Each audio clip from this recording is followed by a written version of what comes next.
You are braver than you believe, आप जितना मानते हैं आप उससे ज्यादा बहादुर हैं। स्ट्रॉन्गर देन यू सीम, जितने आप दिखते हैं उससे बहुत ज्यादा मजबूत हैं।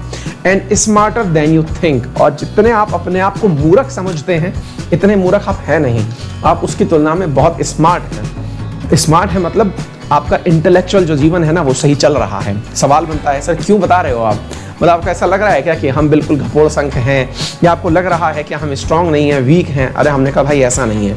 देखिए बहुत बार स्थितियां दो प्रकार की विद्यार्थियों में होती हैं। एक जमाना था जब विद्यार्थी अतिरिक्त कॉन्फिडेंस में जिया करते थे, आप उस उम्र के विद्यार्थी नहीं हैं। सामान्यतः 20 साल से कम के विद्यार्थियों में एक जमाना था जब उन्हें लगता था कि हम कुछ भी कर सकते हैं। अब आप पूछेंगे ऐसा क्यों कह रहे हैं सर? टीन एज में ऐसा लगता है कि डॉक्टर भी मैं ही बन सकता हूं, इंजीनियर भी मैं ही बन सकता हूं, आईएएस भी मैं ही बन सकता हूं, सुंदर पिचाई भी मैं ही बनूंगा, एलन मस्क भी मैं ही बनूंगा। सब एक ही व्यक्ति के अंदर सारे टैलेंट होते हैं। जब बच्चा क्लास 12th के और ग्रेजुएशन के दौर में होता है, 12th से ग्रेजुएशन के बीच में, तो उसे लगता है कि he is a master of all trades, उसे सब कुछ आता है, वो सब कुछ कर सकता है। धीरे धीरे जीवन उसे सच्चाइयों की तरफ लेके जाता है। सच्चाइयों की तरफ लेके जाता है तो पता चलता है कि कुछ करने के लिए कंपटीशन करना पड़ेगा, क्योंकि भारत में कंपटीशन बहुत देर तक चलता है ना। तो ऐसी स्थिति में वो वाला कंपटीशन, अन्नू कपूर वाला कंपटीशन है। तो ऐसी स्थिति में क्या हुआ, तो उसके अंदर धीरे धीरे निराशा आने लगती है। निराशा इतनी आने लगती है कि उसे लगता है कि यार मेरा तो रेलवे के एग्जाम में भी सिलेक्शन नहीं होगा। और धीरे धीरे वो इतना हावी कर लेता है अपने ऊपर इन चीजों को, क्योंकि कंपटीशन वाकई में टैलेंट का कहीं से कहीं तक कोई एनालिसिस नहीं करता है कि आप कितने टैलेंटेड हैं। कंपटीशन ये है कि एक फिक्स सिलेबस है, आप कितने बड़े तोते हैं, आप कितने बड़े रटने वाले हैं, आप कितने अच्छे से चीजों को मेमोराइज कर पाते हैं, है ना। लेकिन चूंकि भारत में तो सफलता असफलता इसी से नापी जाती है कि आप सेलेक्ट हुए कि रिजेक्ट हुए। ऐसी स्थिति में बहुत सारे विद्यार्थी खुद को डिमीन करने लग जाते हैं, सोचते हैं अरे यार नहीं यार मेरा कैसे हो सकता है, मैं तो कुछ कर ही नहीं सकता ना।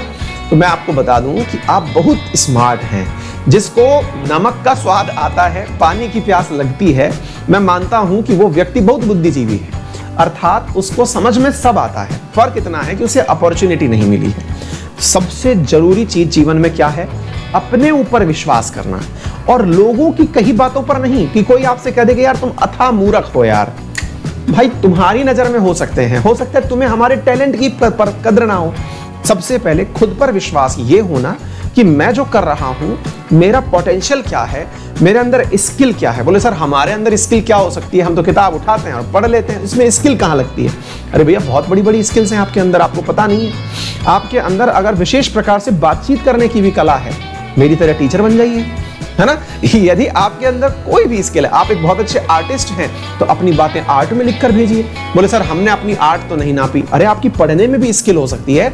हो सकता है कि हम आपको जैसे न्यूमोनिक्स बना के आज रटाए थे, कल यदि याद हो तो नेशनल पार्क हमने आपको बड़े ही न्यूमोनिक्स बना के रटाए थे। हो सकता है आप वैसे पढ़ने में माहिर हो सकता है आपको फैक्ट्स बहुत अच्छे से याद होते हो। ये तो आपकी कला है ना। आपको अपनी कला पर विश्वास रखना है, अपने आप को पहचानने का थोड़ा समय दीजिए। लोग आपके बारे में क्या इमेज बनाते हैं उससे बिल्कुल प्रभावित मत होइए। विचार करिए कि आप अपने आप में बहुत कुछ हैं और उससे फिर अपने आप को दिशा दीजिए, है ना। निश्चित ही सफल होंगे। ये दिमाग में किसी और का कहा हुआ हैंगओवर अपने ऊपर मत पहनिए।